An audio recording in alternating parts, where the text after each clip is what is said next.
Dan pemirsa masih bersama kami AKBP Kurniawan Afandi, Kapolres Kabupaten Bantaeng dan juga Ketua Umum Ikatan Guru Indonesia Muhammad Ramli yang berada di Makassar sore ini. Pak Ramli, kami ingin mengkonfirmasi, apakah benar terjadi pemukulan, pencubitan dan juga kata-kata kasar yang diucapkan Guru Nurmayanti kepada saksi korban, Pak?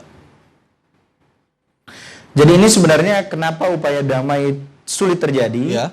Karena Ibu Nurmayanti sendiri itu merasa hasil visum yang dikeluarkan kepolisian itu tidak seperti yang dia lakukan. Kalau mencubit diakui sebagai bentuk pendidikan kepada anak muridnya. Tapi kalau lebih dari itu dia tidak merasa melakukan itu.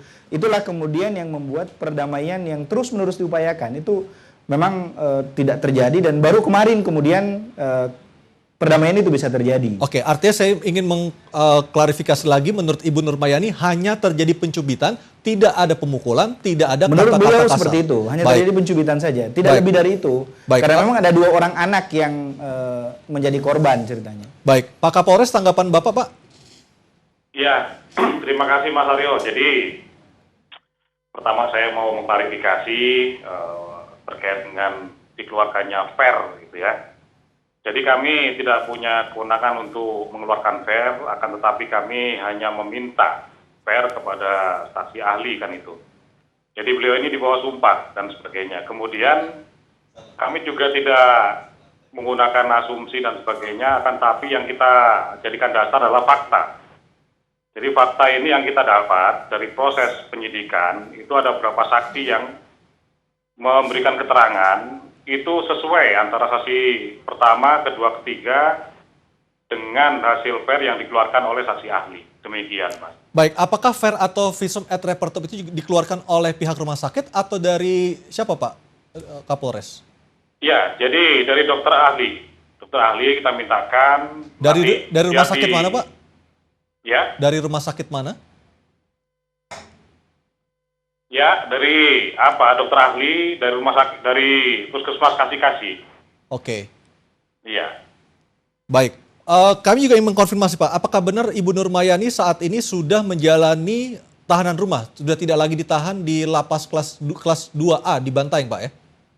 Jadi gini Mas Aryo, saya jelaskan, sejak Agustus itu sampai dengan sekarang, kami dari pihak kepolisian tidak pernah sama sekali melakukan penahanan.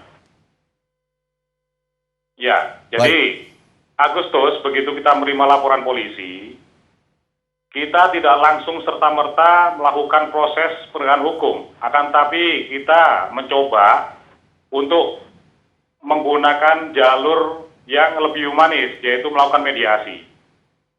Jadi mediasi ini sudah berkali-kali kita lakukan, diantaranya melibatkan Dinas Pendidikan Bantaeng, kemudian rekan-rekan dari PGRI, kemudian dari Kepala Sekolah SMR Negeri 1 Bantaeng, pekerja sosial profesional anak, Bapas, guru BK, terkhusus dari dengan ini kedua belah orang tua, kan gitu, korban dan pelaku.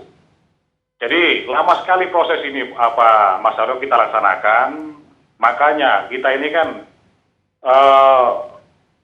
dampak yang kita antisipasi itu jangan sampai bu guru ini nanti sama murid ketemu di sidang, ini kan tidak bagus.